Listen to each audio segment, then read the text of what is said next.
Hello, y'all. I just want to make a quick video going over my 2022 best case scenario for the Republican Party because after the election, after 2021 election, like 2 days before I'm recording this, it's there's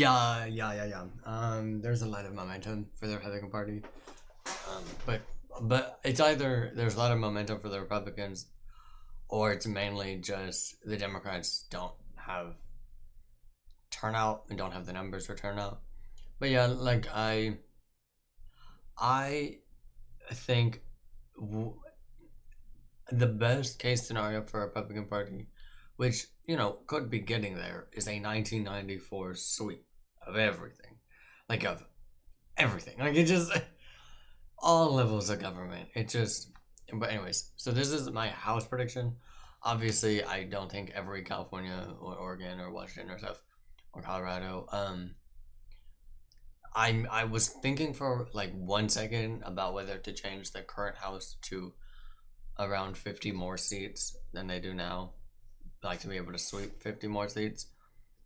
But now I'm like, no, because I don't, because that's gonna take too long, and I already have a boatload of other videos that I want to, record and schedule and upload and have to prepare for. So I'm like, hey. Anyway, so this is my general map. I do believe at first I made a map like that actually did go with the current house map and then add Republican and like flip Democrat seats. And I think the most I got there was like 240. So after election night this year, I did realize we could actually get like a lot. We get a lot more seats. So, anyways, this is my best case scenario. Do I think that we're gonna gain 50 seats? That the Republican Party is gonna gain 50 seats? No, we'll probably gain.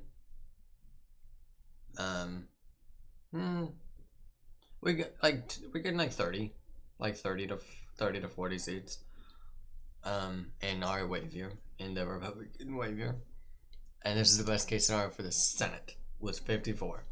I already had it at 52 earlier, like if Pennsylvania and Georgia, or Pennsylvania and New Hampshire, or Pennsylvania and Nevada, if they went for the Democrats. But by now I'm like, if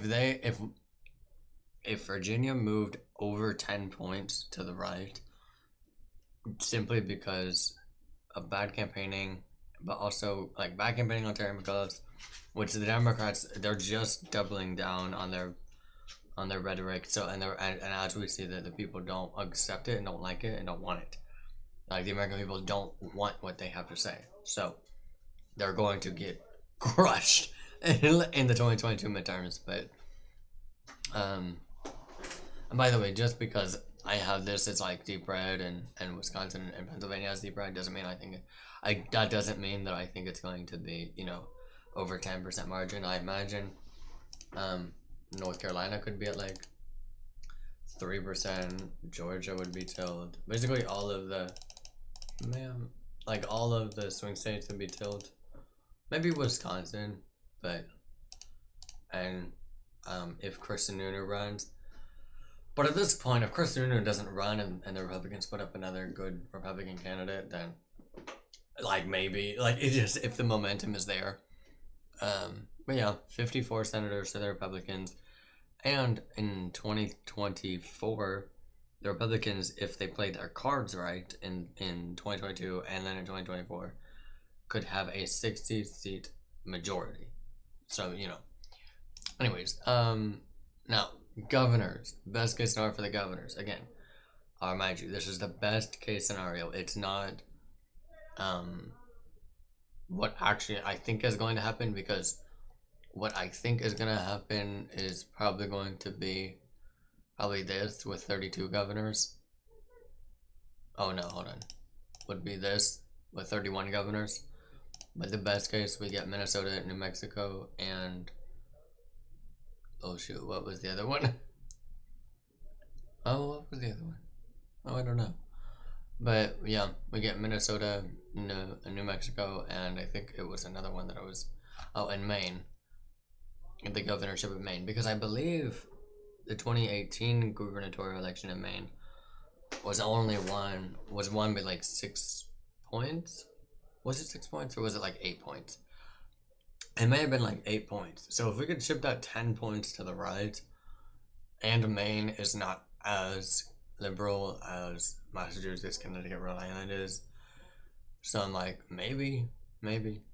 And after looking at the 2010 numbers, like the 2010 wave year in the state legislatures, this is the map that I came up with for the best case scenario for the Republican Party to have 32 Republican trifectas, all of the ones in the South, a lot of the ones in the North, all but Illinois, in the Rust Belt, not the North, have 3 of the New England states be split control.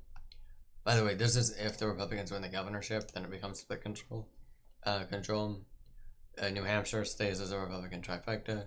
The Sun Belt is all Republicans have at least some form of control in all of the Sun Belt except for California. Nevada and New Mexico, they would have.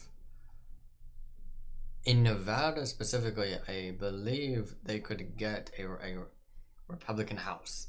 So I'm like, if they could get a Republican House, and I think it was the same in Oregon, as I either thought that one of the legislatures could flip. I think it was the Oregon State House that I thought, at the best case, could possibly flip.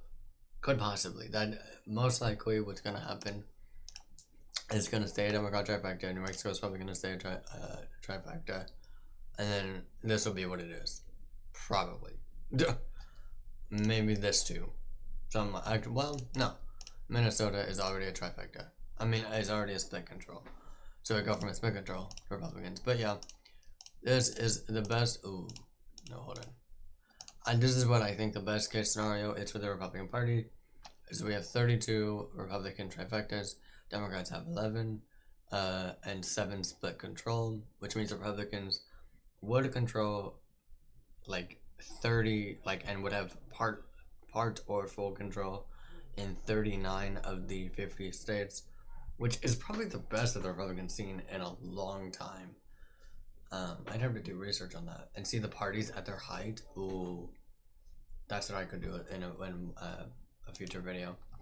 Governors, 34 governors.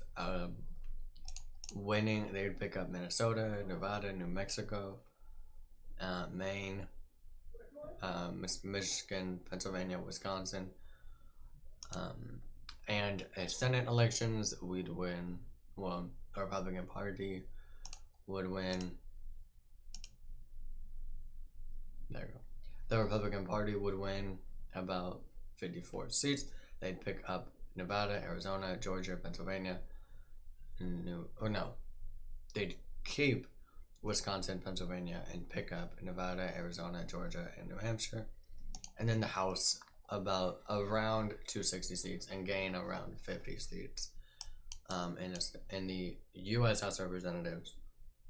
But yeah, that was I just broke my audio. But yeah, that was my video. Now I gotta go record another video because I'm trying to, back-to-back record. Anyways, so best case scenario. Again, do I think this is likely? No, in reality, I'm still at like 52, 53 senators for the Republican Party. Probably 31 governorships. And, well, maybe not either one of these staying Democrat. Then we have Republicans would have 30 to 31 governorships, and I imagine the Republican trifectas would still be 32. Well, I imagine Republican trifectas of 30, and then Democrat trifectas of 13, and then split control in like 6 or 5. Well, yeah, this is probably what I actually would think. But anyways, I am gonna go, and I'll see you in the next one. Bye bye.